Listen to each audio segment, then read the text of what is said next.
some pizza. Pretty much at any point tonight, if you'd like to get up and get more pizza, you're more than welcome. It'll just be over there.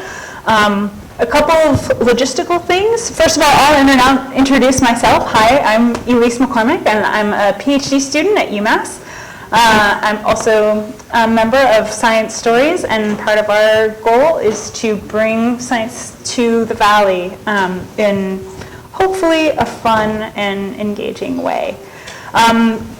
So logistical things. First thing, if you need to leave during any point, obviously that's totally fine to do so. Just be really gentle with the back doors. They make kind of a loud noise if you're not careful with them. So again, please feel free to get up, get water, go to the restroom, whatever you'd like. Just know that our back doors can be a little noisy if you're not careful. So that's thing number one. Thing number two, our camera that is allowing us to be hybrid right now is right there. If you walk in front of it, that's totally fine, but just know that you'll be captured on camera. And then our last thing, we'll have a couple of times where you guys can actually ask Julie questions. And during that time, we're going to hand around a microphone. And that's for a couple of reasons, one of which is so that our Zoom audience can actually hear the questions as well, and also so that Julie and I can hear them well as well, because there's actually quite a bit of distance between here and someone that might want to ask a question in the back of the room. So if we bring you the microphone, it's not to insult that you have a loud voice, it's just so that we can hear a little bit better. So with that, I want to tell you a little bit about Science Stories. We were established in 2011, so we've been doing this for a while. And during fall and spring semester, we invite experts to come and chat with us and tell us what they're doing. And we'd like to thank the folks that fund us, so the Graduate Student Senate and the Graduate School at UMass Amherst. If you're interested in joining us, we'd love it if you subscribe to our mailing list if you haven't done so already, and stay tuned for what we do in the future. But for today, we are so excited to have Dr. Julie Brigham Grette with us here to talk about her work. Dr. Brigham Grette did her PhD at the University of Colorado in Boulder, where she worked on sediment history of Arctic coastal plains. She's been a professor at UMass Amherst since 1987. She served 6 years at the chair of the Polar Research Board for the U.S. National Academy of Sciences, and as the head of the geosciences department at UMass for another 6 years.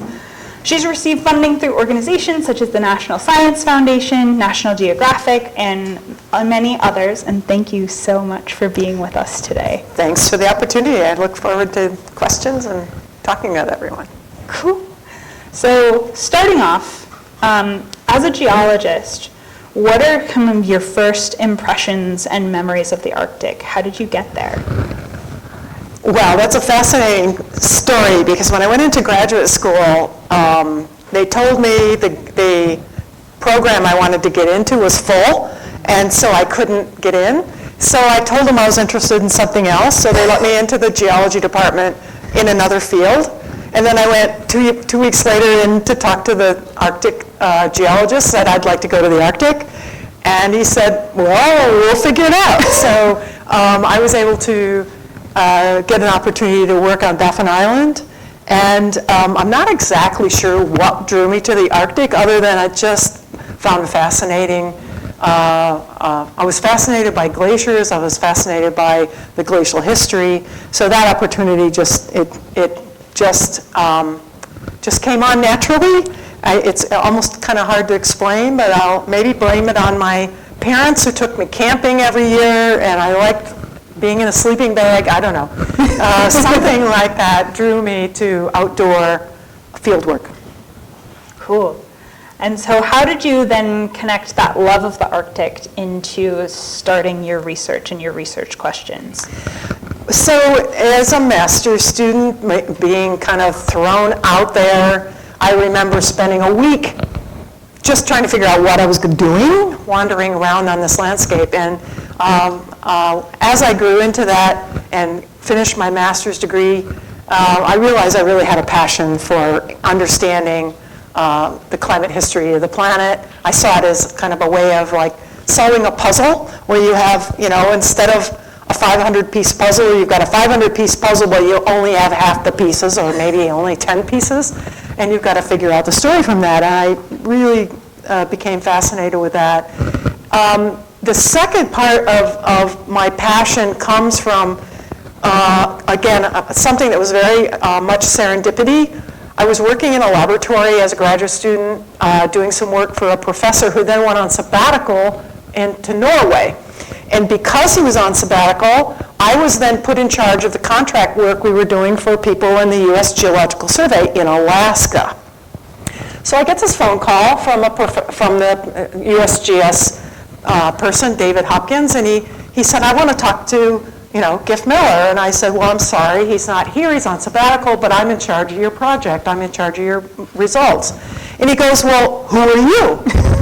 And so I explained who I was, and he goes, well, can I fly you to California to my office and let's talk about these results, because I don't understand. So I said, sure.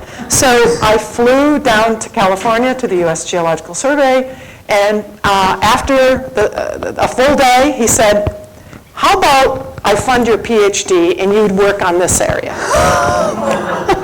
And I went, okay.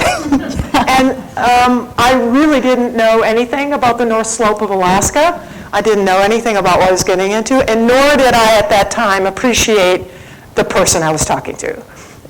Dave Hopkins is Mr. Bering Land Bridge. He wrote his first paper that there was a land bridge between Alaska and Russia in 1958, like I was 3 years old.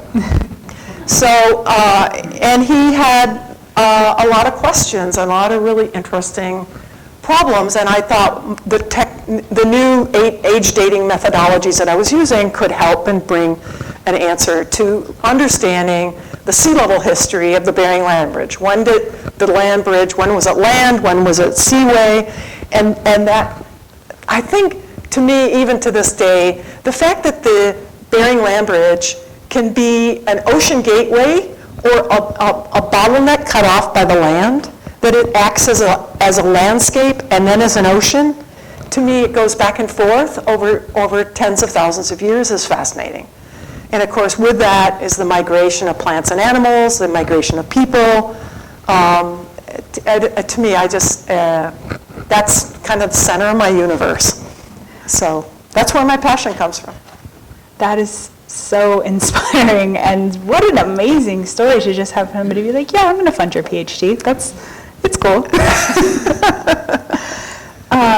So broadly, what types of systems do geologists study, and what types of questions are they asking?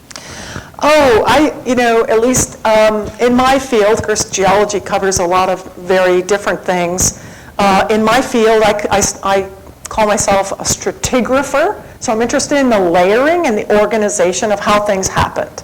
And so in that story of this happened and this happened and this happened, I can look at also how the climate has changed and what were the processes going on in the ocean, the atmosphere, and on land to drive those different processes. So that's where I come from, looking at the history of the land land bridge in particular, but just climate history, even the climate history of the Connecticut Valley is a fascinating story of glaciers coming and going. Why did those glaciers come and go? What caused the northern hemisphere and the southern hemisphere to have glaciation and then have warm interglacials?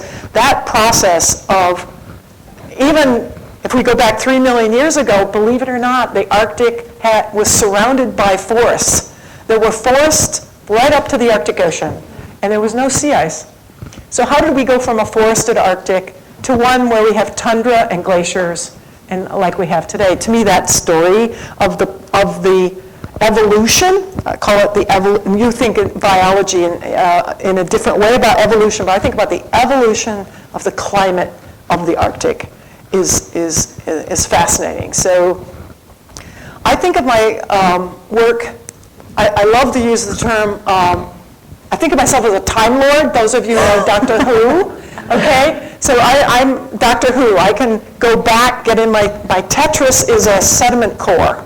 And that sediment core can take me back in time, and I can look back in time and see what happened and reconstruct the rate at which climate changes, what may have driven it, what was changing, was it sea ice, was it vegetation, what was going on. And then I can also take models and model that system and take my Tetris forward and model the future. So what are the lessons I can learn from previous warm periods about the super warm period we're creating ourselves and the human impact? So, so when you talk about systems, we're really looking at that interface between ocean systems, atmosphere systems, terrestrial systems, the ecology of that landscape, what organisms live there, and what can those organisms tell us, their fossil bones, their fossil shell materials, what can they tell us about the chemistry of the waters, of the temperature of the water. We can reconstruct all of that from the past. So then if the sediment is your TARDIS, what's your sonic screwdriver? Like, what are the tools that you're using to be able to learn from that? Well, one of the many things, first of all, describing the sediments, that's what I like to do. But then I have to go to other experts. Someone, for example, who can look at the pollen. You know, pollen is everywhere, and some of you who don't like pollen in the spring know what I'm talking about. Pollen lands on the surface of the lakes and ends up in the bottom of the lakes or in the bottom of the ocean, and it records what vegetation was around. So if I find someone who can look at the pollen, they can tell me what was living around the lake basin over time, and when was it forested and when was it tundra, for example. So I can't do that myself, but I can bring a team together, and that's one thing I like to do in my work, is bringing people who know more than I do about something together to answer a problem.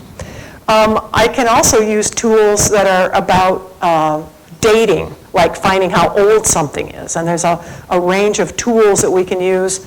Again, for the most part, I take a sample that I want to get age dated, and depending on the techniques, one that we're using right now is called optically stimulated luminescence dating. Now that sounds like a big word, but a fancy word, but what can happen is sand grains that are made of quartz, of course, can, as they saltate or fall along the landscape, they get irradiated by the sun, and it turns out the sun will release little electrons. Am I causing this to bump? Sorry, I think I was. It's hard for me to talk without my arms. But so there's a zeroing process it has when the sun irradiates sand or silt in the landscape, and within seconds it's zeroed, and all the electrons are released. Once that sediment gets deposited, it gets covered up, then the natural radiation in the ground irradiates the electrons, or the radiation in the, like uranium radiation in the sun, will then displace electrons, and you can come back thousands of years later and remeasure how many loose electrons there are. I'm kind of simplifying this, but how many loose electrons there are in that quartz matrix, and it can tell you how long it's been sitting in the ground. And so we're using techniques like that, and of course traditional radiocarbon dating, to try to find out the age of the material. So another tool that we're using are fossil molecules, like fossil leaf wax. We can use that's been ripped off the leaves of tundra leaves, incorporated in the sediment, and that leaf wax that you maybe scrape off of a tropical plant you may have in your house, that leaf wax contains information about the precipitation. Where did the rain come from that fed that plant? How far did it travel? Things like that. Wow. We can say something about, can we use that information to say, how much sea ice was there in the Bering Sea during 20,000 years ago? How far did that moisture have to travel to get to those tundra plants, for example?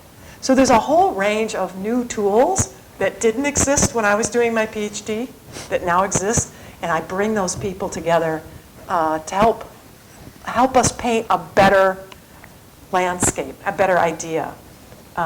One thing I'm really excited about, I'm waiting for some results to come out from some people I sent samples to in Denmark. They're using ancient DNA that's preserved in the sediments. And that DNA has remnants of the vegetation, but also the animals and the plants, even the mammoth, like mastodons and saber-toothed tigers, that kind of thing. They can see that in the sediments. So I've sent them some samples I collected in Russia that go back 3.5 million years and all the way up through through a million years, even up to the present. And I've sent them that material. I'm waiting. It's been about a year now, but I'm hoping they're going to give me this incredible picture of what was living in the landscape in the past during cold periods and warm periods. And to me, I just can't wait for the results. So they've done this work in northern Greenland, and it's just been fascinating. So there's all kinds of really interesting ways of putting together the evolution of the planet and the evolution of the Arctic, so we can appreciate particularly how fast we are changing the planet. I mean, I think what can we take away from that other than to learn how rapid and how sensitive the climate system is, if that helps understand. Yeah, I can. It sounds like as you're kind of piecing all of these things together, you need so many different areas of expertise, not just what you're specialized in, but collaborators in different places, like the physical place matters. Absolutely. And is that something that you kind of knew from the beginning would be important, to draw all of these different people together? Well, I did get a flavor for that in my dissertation work. So I was mapping the north slope of Alaska, the coastal plain, where sea level had come and back and forth. So I had these stacks of different oceanographic transgressions. And each of them had different fossils in them. And some of those fossils, bivalves and snails, marine snails and so on, I didn't know the names of those. So I went to a paleontologist with the U.S. Geological Survey, and he helped me identify the range of mollusks I had. And so what was interesting is that in some of the oldest deposits I had that I now know are 3 million years old, some of the shells, the marine shells in there, today live only in Japan. Okay, so you imagine how warm the water is off Japan. That water, it was that warm off the north coast of Alaska back in the Pliocene. Something like 9 degrees centigrade warmer than today. So that was an interesting thing. And sometimes I see other mollusks that must have come from the Atlantic Ocean or were isolated in the Pacific. So we can tell something about the sea surface temperatures by looking at the assemblage of different kinds of mollusks, that some of which are well beyond their normal range. Even another example where I go to a specialist, so we might find the bones of a sea otter. Well, I find bones, I don't know whose bones they are, and I can give them to a paleontologist who knows mammals, and they can tell me, oh, this is a sea otter. Well, there aren't any sea otters in northern Alaska today because of the sea ice. Sea otters are in the south. So again, that gives us an idea of how warm it was, how little sea ice there must have been in the past. So I started in my dissertation work finding the specialists who were beyond my own, and then building that team to pull together the information. And so that led me all through my career to kind of doing the same thing, where here's a problem, and it's like some of the pictures I have here, where we're working with communities, and I'm working with civil engineers who know something about water and sanitation in ways that I don't. So again, bringing a team together, it's more fun to work as a team together on something, and there's just a lot we can learn from each other. So I've really enjoyed collaborations and working with a lot of different individuals. Speaking of things that we can learn from each other, what's one thing that would surprise people in here about what you do? Oh, wow. What would surprise you? That's a tough one. I already told you I like camping, so that doesn't surprise you, and I like sleeping bags. Gosh, what would surprise you? I have a suggestion. Uh-oh, Al, go ahead. Tell them about how you funded your research in Russia and the money that was required.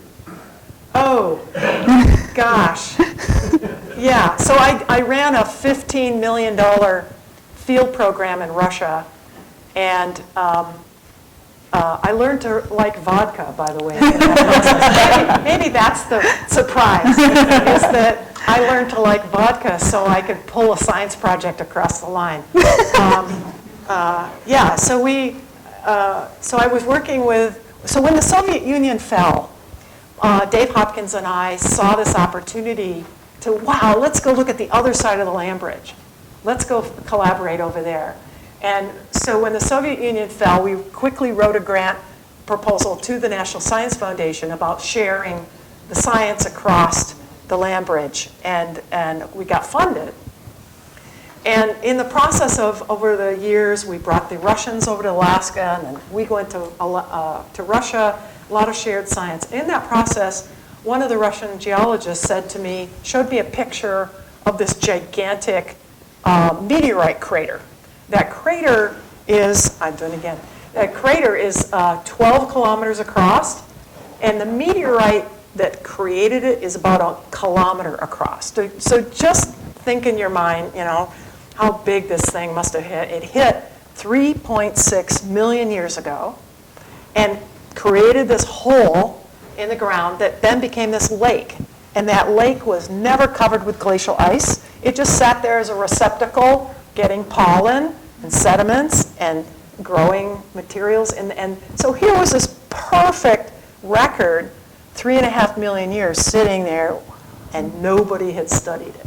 Okay, so again, that was like, wait a minute, I can get a 3.6 million year record from land. So it was because of Olga Glishkova showing me a picture of this lake, and I said, look, she said, we should drill this lake. And I said, I'll try to find the money. And so Al's got a loaded question there, because it took me about 15 years to get the $15 million. But in the meantime, we got a little bit of money, $100,000, to go to Russia and take the first sediment core.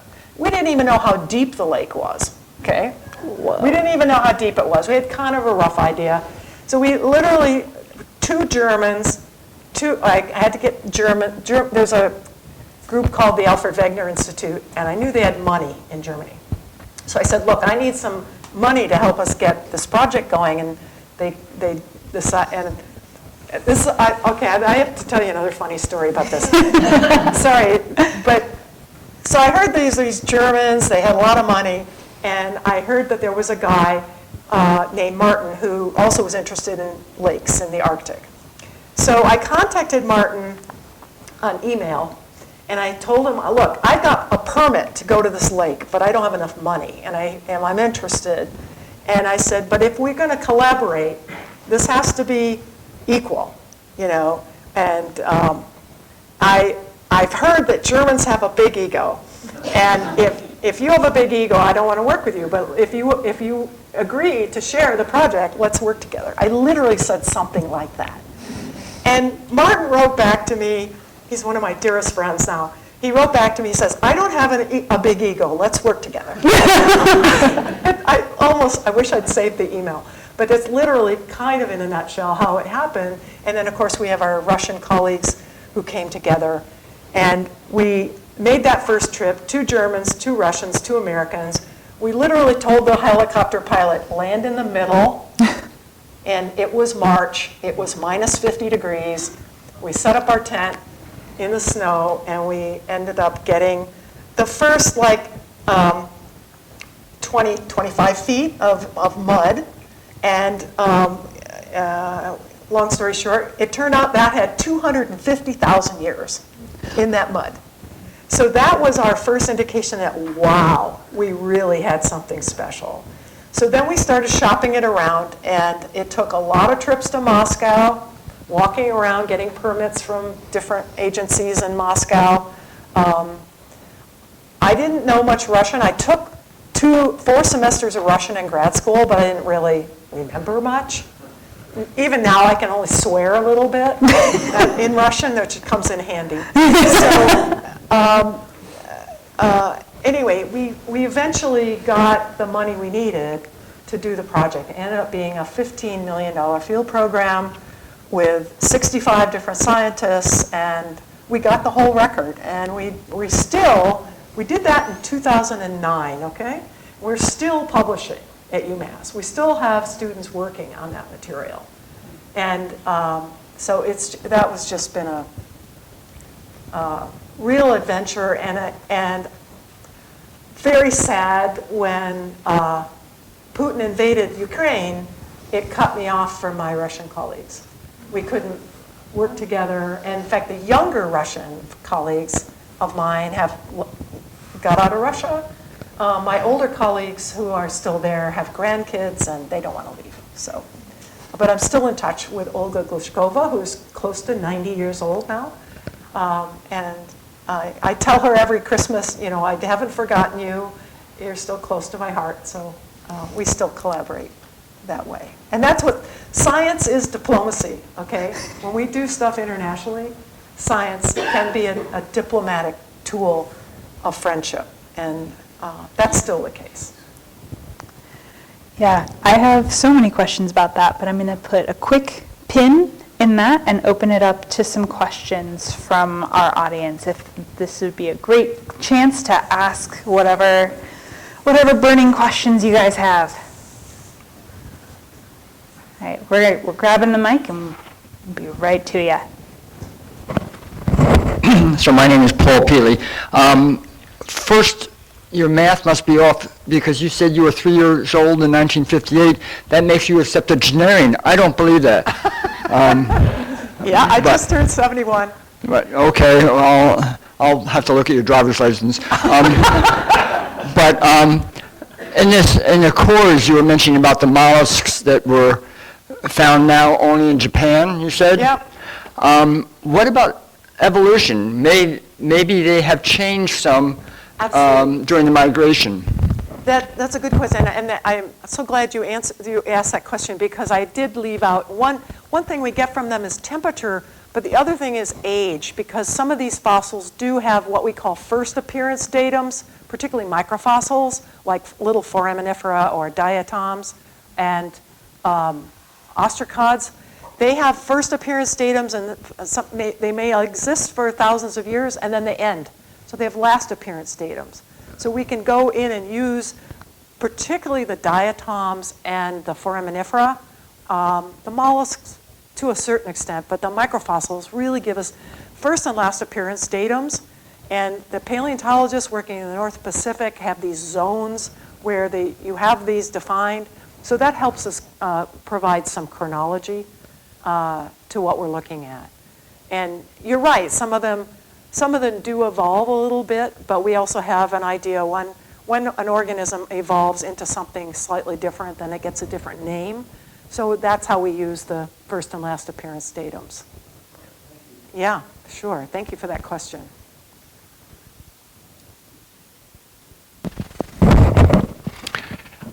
I'm very intrigued by the Russian study and the lake that you referenced. What did the lake end up being as far as depth, and what sort of coring and how far down and how far back were you able to get with the core samples that you collected? So this was a big deal because we had to get a large drill rig that weighed 100 tons into the lake and put it on the lake when the lake was frozen.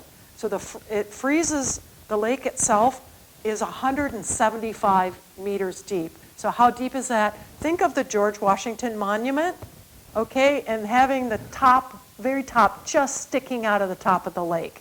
Okay, so if you could put it in, that's how, think of the George Washington Monument. So you freeze the lake over in the wintertime, you get 2 meters of ice.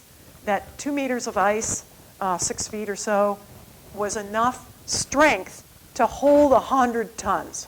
Okay, now to make sure, we hired engineers from Edmonton, Alberta, to make sure the ice was strong enough.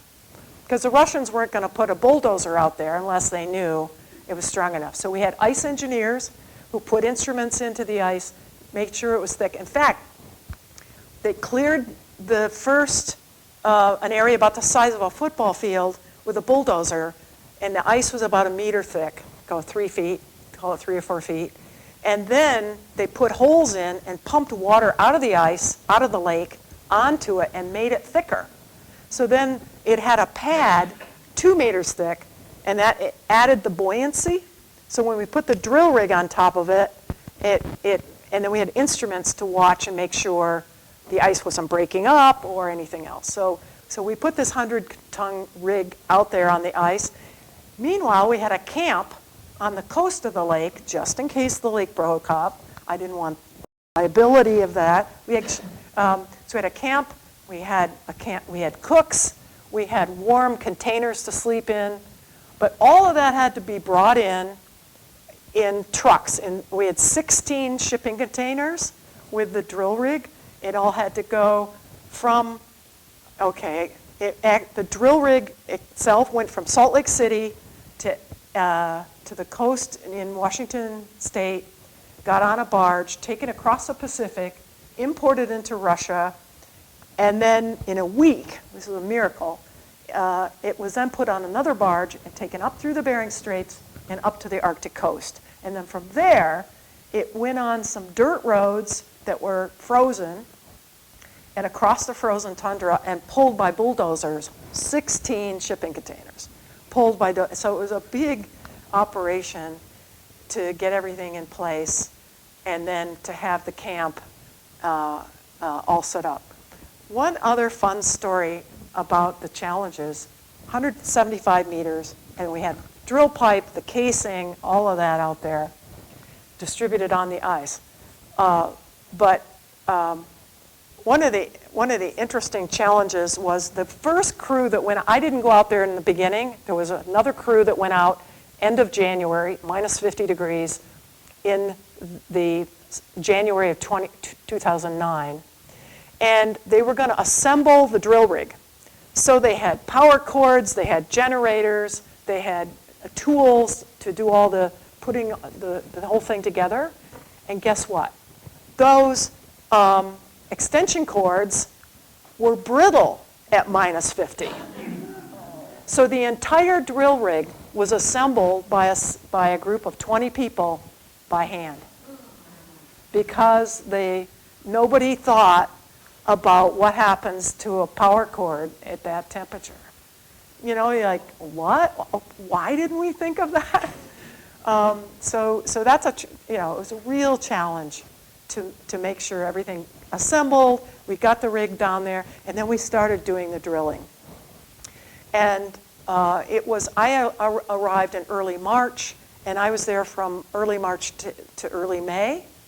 And we were able to get all the way down 175 meters of water, 320 meters of mud, and then we hit the impact rock. So we had promised people who study meteorite impacts that we would go into the hard rock. So we ended up going another 200 meters into the hard rock. So we had this, if you can imagine, 700 meters of drill string out down into there. And then at some point we had to stop because, guess what? The ice was melting. So in May, the surface of the ice was starting to get wet. Everything was freezing into it at night, and we had to pull off and get everything off the lake. So was that hard rock the meteorite?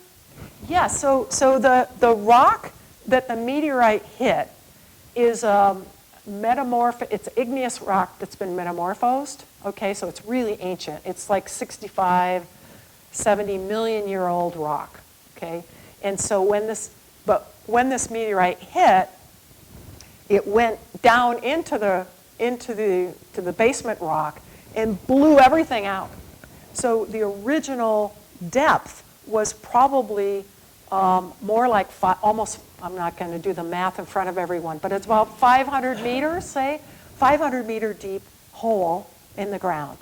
And then what was interesting is that very first material that was sloughing in, here's this hole, and it didn't fill up with water immediately. We find evidence of mud cracks, like there may have been.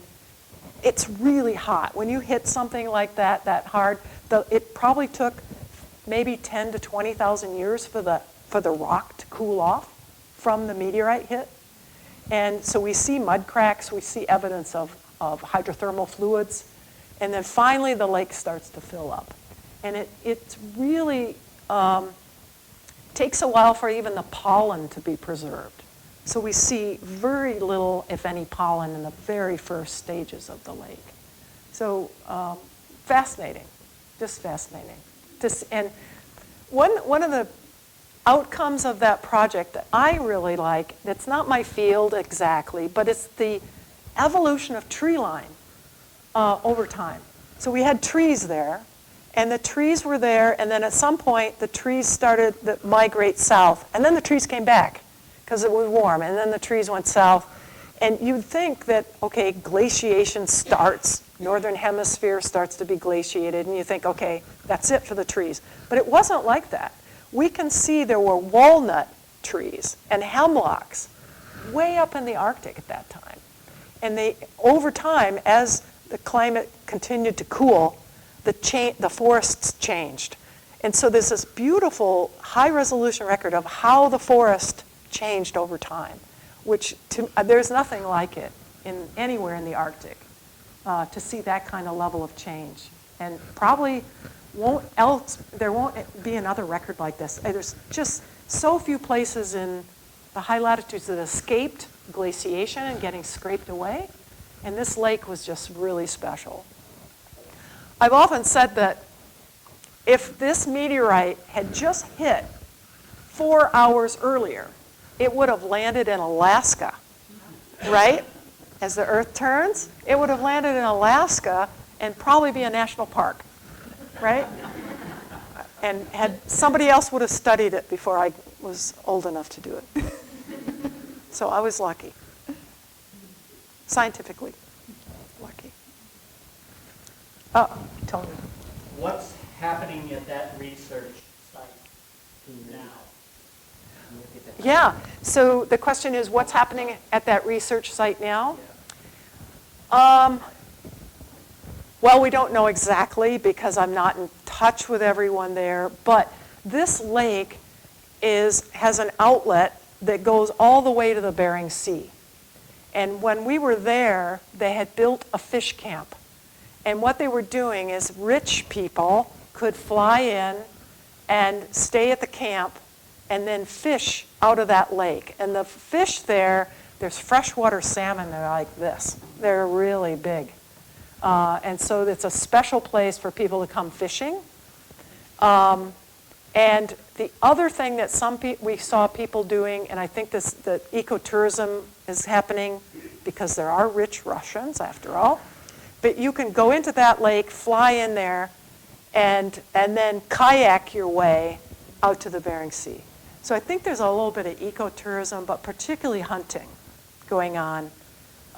It's like any other place. You can go to a fish camp in Kamchatka or go to a fish camp in Alaska, but I think it's kind of that kind of tourism that's happening there.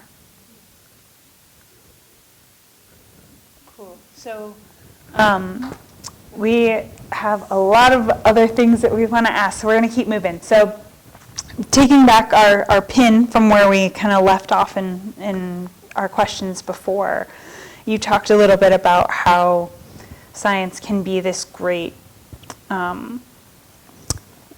diplomacy measure. And also how it took a lot of money to do what you do. how has some of the current funding climate and at the federal level impacted what you've been doing? Oh, yeah, that project, and it was very expensive, was an international effort. So we had international funds as well as, German funds and Austrian funds and so on. So that was quite a collaboration. Currently, as you know, if you have the word climate or indigenous or diversity, that doesn't fly. And so some of the projects that I've been working on recently, I had some funding. Some of the work that's shown in the slides there was funded before the current administration. I have had a project working with indigenous villages on their perceptions of climate change and their lived experience on climate change. That funding was meant to be, we were actually ranked high enough to get the funding, and then we were told that it did not meet the president's executive orders. So because of this, it was too woke, is the way they put it. So that means that it was returned. So I had never seen that before. When you go into those of us who do research, we go into a government website called research.gov, and I can log in and I can see my entire career of all the research that has ever been funded. And of course I can see, awarded, declined, awarded, declined, awarded, and now I have returned at the top. So we're in a climate where, we're in a political situation where things like climate and other things just can't be said. So we're learning how to talk a different language just to be able to do the same research. So instead of climate change, we talk about landscape evolution. We talk about landscape change. We talk about landscape change and impact on infrastructure, for example. Sea level rise and coastal erosion, but without talking about attribution of what's causing those changes. So I have to say I've gone through a period of probably 6 or 8 months where I've just been trying to build back my mojo to resubmit those proposals and try and just reframe them in a way that is more acceptable.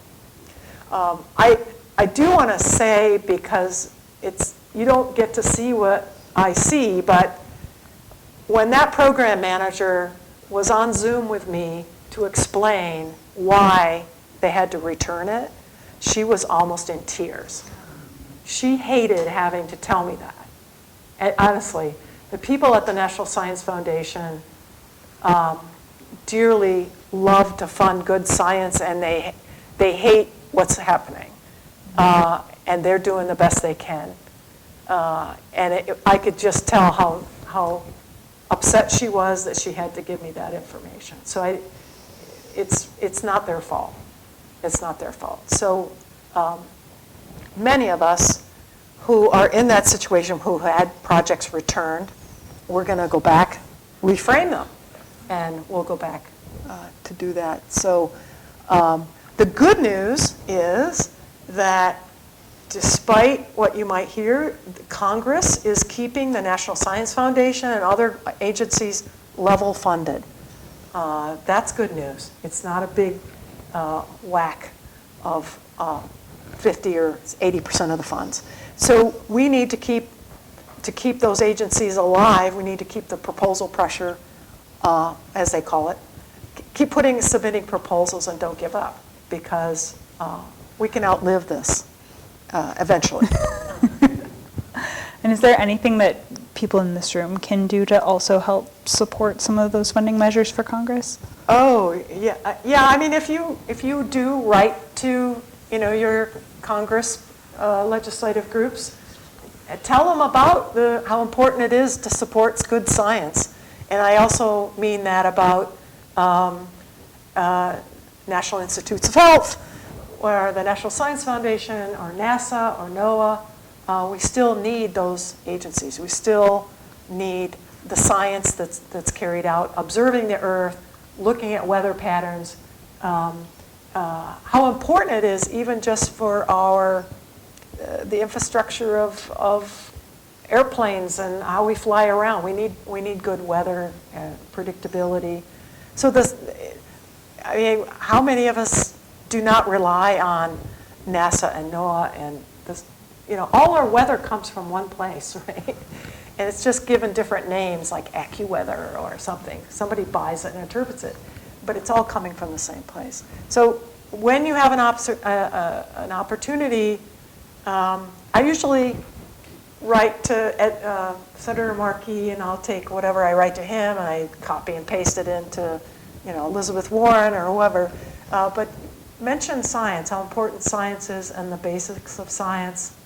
Science for our health, right? Vaccines, that kind of thing. So use your voice.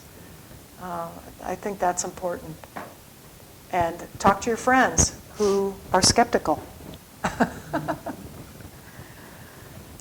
All right, we've got, we have many more questions, probably more than we'll be able to talk about. But kind of as we start to finish up, you mentioned before that you have a big part of your work that's working with Indigenous communities in the Arctic. Could you tell us a little bit about what that means in terms of how you braid that knowledge together? Yeah, so after I finished that other project, I had a sabbatical to kind of think about what I wanted to do. And this project called Navigating the New Arctic came up within the National Science Foundation.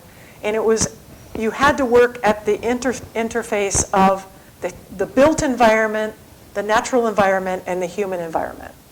And, you know, I'm good with mud and rocks, but I've not really hadn't worked with Indigenous communities before. And yet I over my career have befriended so many people in the different communities that I've worked in. I still have in my Christmas card list several families that I still remember, and they send me a Christmas card. We've kept in touch over the years. So I learned, I have just such a wonderful place in my heart for Indigenous communities. And this opportunity came up to work with communities who were experiencing the difficulties of climate change and the impact on their infrastructure. And I thought, wow, let's bring together some engineers, bring together people in coastal erosion, and let's see if we can help. So I had to find the communities to work with. And so let me just give you a bad scenario. Here's what typical nerdy scientists, like physical scientists like me, were doing, is going, oh, here's a project, and we need to team up with a village. And by the way, the deadline's next week. And they look at you and go, yeah, right. You haven't included me at all. And yet we've done that for years. So what we really, the proper way to do it, I got a grant, kind of a what do you want to call it, planning grant, to develop a team and then farm out to, I wrote to like, I don't know, three villages initially, and then I started writing to about 10 different villages with the same, I've got this a group of people, and here are the kinds of things that we can help with if it's an interest of your community. We would like to partner with you and partner and together with your issues and so on. So 2 communities wrote back. And one is called Makoriak on Nunavik Island, and the other one is Kongiganak, which is on the coast of the Yukon-Kuskokwim Delta. Those 2 people from those 2 villages wrote back to me, and I started talking to them on Zoom. That's when COVID hit, okay? And they have Zoom. So they were learning about Zoom in their communities, and so I started talking with them, and we built a relationship on Zoom. And how did I build that relationship to build trust was, we just talked. What's your family like? I'll tell you about my family, you tell me about yours. What are you hunting this week? What kind of fish are you collecting? And we just started thinking about each other as people And then we started to talk about, well, what are the challenges in your community? And both communities came up with, well, coastal erosion is a problem, and the land is changing. We're having to level our houses every few months because the ground is permafrost is thawing. And these two villages, neither of them have piped water. So a truck pulls up and they can get water delivered to their house, but it costs a lot of money. The treated water is really expensive. And let me just give you an idea.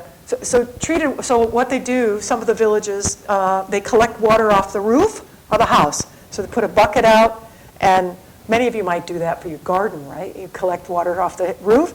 Well, they're collecting water off the roof of their house and taking it right in and using it to cook dinner. And the problem was, the other thing that these villages didn't have was any sewer. There's no sanitation system. One village of 600, they still poop and pee into a honey bucket. So it's just literally a bucket with a toilet seat on it. And then somebody in the house has to take that bucket up on their four-wheeler and deliver it to a lagoon and throw it in to the sewage lagoon. And they do that every day. So they're exposed to all kinds of fecal material, real problem there. So they want to have proper sanitation. They want to have water and sanitation. But that's very hard for these remote villages to do that because they're subsistence hunting. So 80% of their food comes from land or the ocean. So the average income of many of these villages is in the range of, maybe $8,000 to $15,000. And you can imagine, a jar of peanut butter is going to cost, $8 in the grocery store. So it's really very expensive for them. So they collect the rainwater and use it, but guess what? The birds have just been in the sewage lagoon, and they then go land on the roof of the house, right? And then the rainwater brings that fecal material right into the water. So there are all kinds of health problems that could be avoided. And there's been some studies showing if you had piped water in the villages of the Yukon-Kuskokwim Delta, there's 50 villages, you could lower the health costs so dramatically that it would pay for itself in no time. And decrease the number of trips people make into Bethel to go to the hospital. So long story short, we started working with this communities trying to target and partner with them, letting them tell us where the problem areas were, and then we matched a plan on how to study that landscape, flying drones, collecting high-resolution landscape information, and collecting that information in a way that we can share back to the communities, and then use that to inform their future. Like, does this community need to move? Do they need to relocate? And if they do, how many decades do they have to do that? And one of the villages is on very wet, soggy terrain, and they have a lot of permafrost. The ground is, in a few places, it can be 50% ice. So you can imagine if you lose that, the ground would change a lot. The other community has less problems with ice and more problems with coastal erosion. So their problems are slightly different, but we'll be able to at least give them information and share that information with them and work with them to characterize what that future might look like for their village. So we're working with, particularly in this last year, the project ends at the end of December of 2026. We hope we get a no-cost extension to do a little bit more work with that. But we're actually trying to wind up with a lot of our results over the next year and a half, and then provide reports to the community that they can use to then go to the state government and go to whatever federal agencies we can get to help them build the infrastructure they need. And we're trying as a group of scientists, working in different parts of Alaska to decrease the barriers that have been built for Indigenous communities. There's a lot of structural barriers, just what they need to have. If they're going to get a grant, they have to have certain people in place in the villages. Well, nobody works 40 hours a week for the water and for the water department, or works 40 hours a week as the village accountant. They might work 10 or 20 hours a week, but not. So there's a lot of little barriers that I've learned about that just are not appropriate for actually finding a way to actually bring the resources they need into the village. So one village, it turns out, is going to have piped water, so they did qualify, but the other village, their current water supply isn't big enough to support that. And here's a practical problem. Think about, suddenly you can go to your sink and turn the water on. Wow. Do you think you're going to use less water? No. So you're probably going to use more. You may use more that goes into your honey bucket or into your sewage system. So they have to increase the size of the sewage lagoons if they're going to increase the water use. And so there's some things like that that haven't been thought out completely. So wait a minute, I'm a geologist that studies climate change. This is all new to me, but I can use my knowledge of the landscape to help inform how quickly those landscapes will change. And with the team, with the civil engineers we have at UMass who are working on the project with us, then we can come to a lot of those, answer some of those problems. That's incredible. I mean, that is just we're so removed from problems like that. Yeah, exactly. Let me just give you an example about how much water costs, treated water in these villages. So let's imagine a room this size, full of water, and I buy it in Amherst. A room of this size of water might cost me $8 or $10 for that water. Okay, but that kind of water, that amount might cost $250 or $300 in the village. So that's why they use the rainwater off the roof, because they can't afford to pay for the treated water. That's what it costs in these villages. And that was a shocker to me to learn how much they're actually having to pay, which is why they even go off, they have beautiful schools. The schools have metal roofs, and there's buckets all the way around each of the school buildings to collect rainwater. So, next time you pay your water bill, imagine what it could be.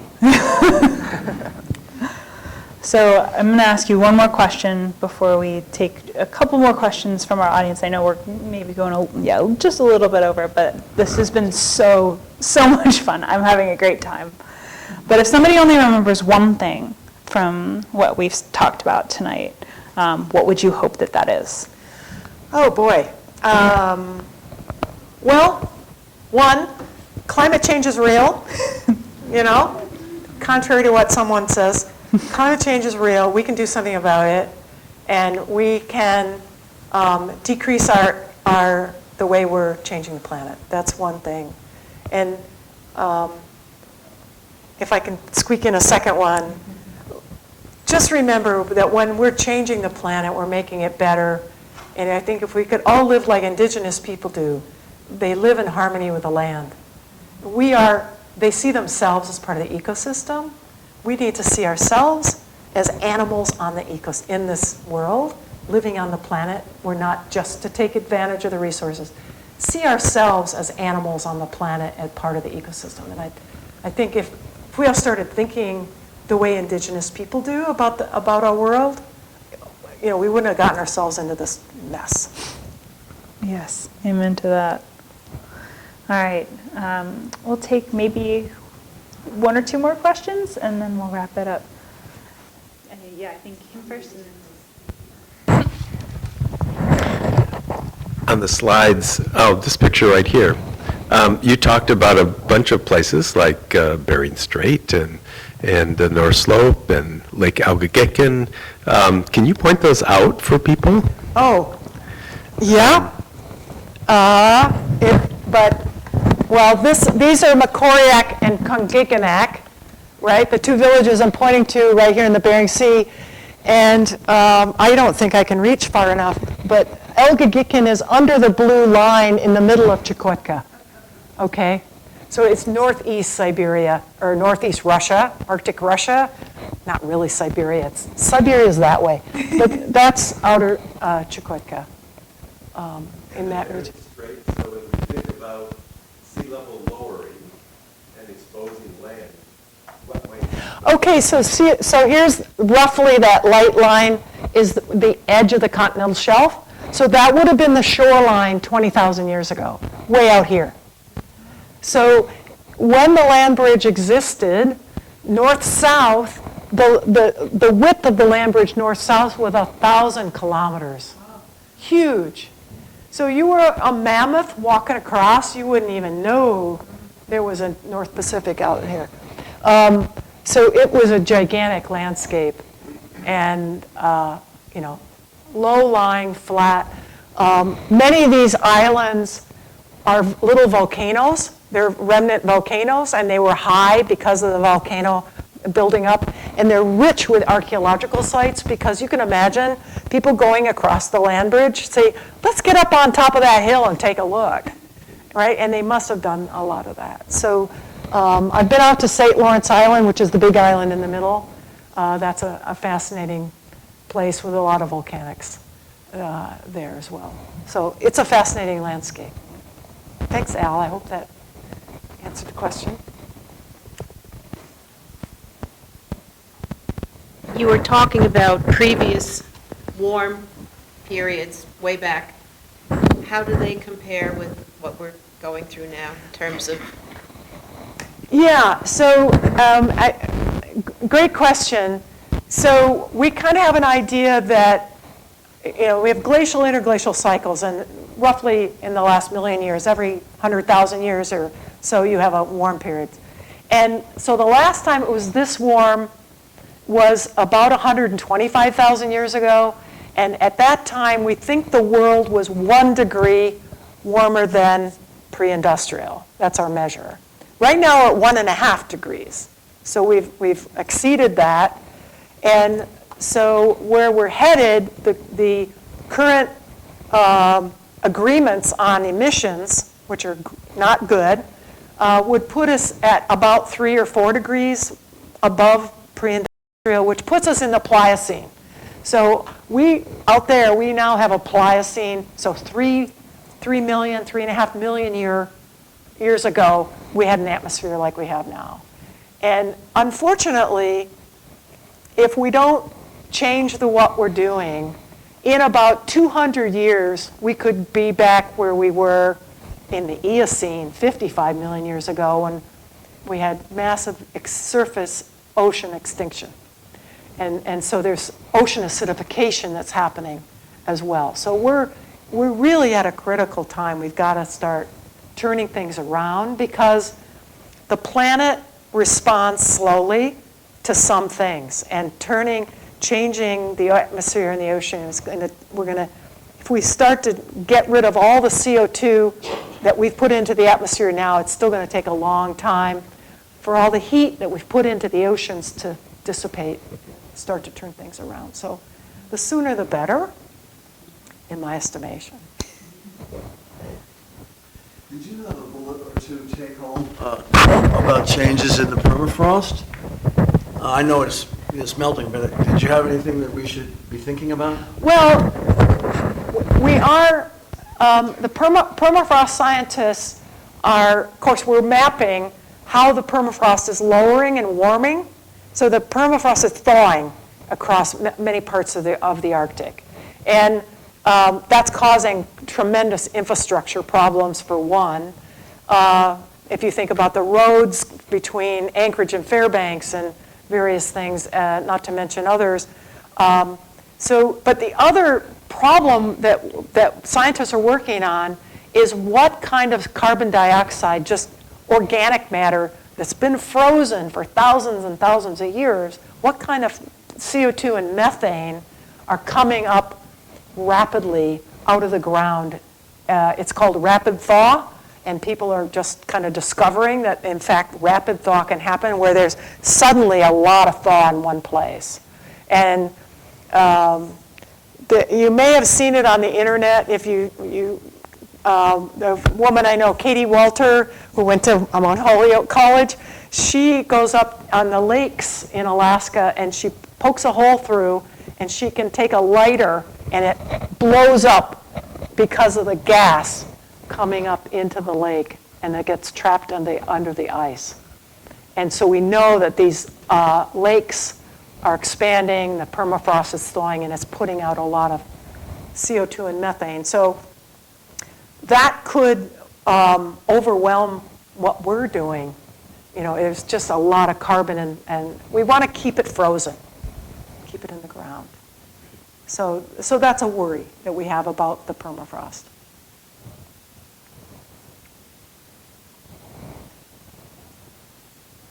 All right. That one question that I'm going to try to condense from some of the audience registration questions that we had, and then we'll close out.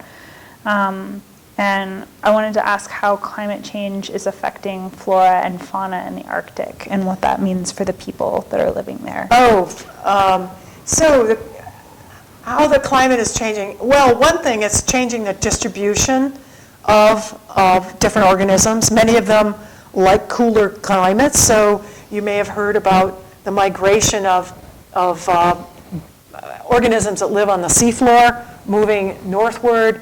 A lot of fisheries, even salmon, are moving up into rivers that they didn't go to. Some of the villages in southern Alaska are reporting that the fish don't come anymore. They're going north. They're bypassing the rivers. At the same time, on land, the moose are going farther north. And one interesting thing is the beavers are moving north. So the villages that I work with have never seen beaver before. They have no history of hunting beaver, and yet now the beavers are coming back because now the forests are coming back, the shrubbery's coming back, so the beavers have more habitat. And the forecast from the beaver experts, people who study the habitat change, is that the entire North Slope, all the way to Barrow, the very northern tip of Alaska, will be covered with beaver ponds. And beavers will migrate all across there by 2100. Okay, 2100 sounds a long way away, but guess what? You guys know who Greta Thunberg is, the young activist from Sweden? She'll be 96 years old in the year 2100. So by the time she's an old person, the whole North Slope of Alaska will be covered with beaver. The beavers create ponds. The ponds are dark, and then they cause more thaw of the permafrost. So they're actually a positive reinforcement of the thaw. And so yeah, the ecology is changing. We would forecast that the trees would move north of the Brooks Range in the coming future. So it's amazing. Yeah. What we're seeing changing. That is amazing. Well, thank you, and please, everybody, join me in thanking Dr. Brigham Grette for speaking with us.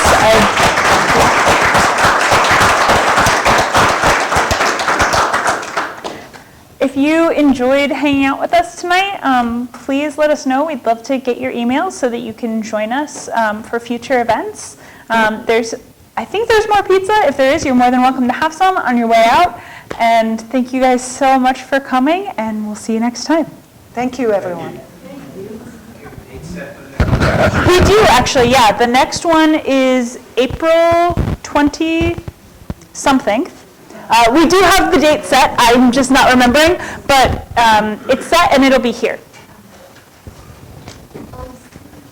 Oh, yes, if you are familiar with QR codes, we have QR codes to scan, so you can follow our website where we do more blogs and stuff, and also keep up to date on what we're doing for our events. I'm also going to send out a post post-event survey.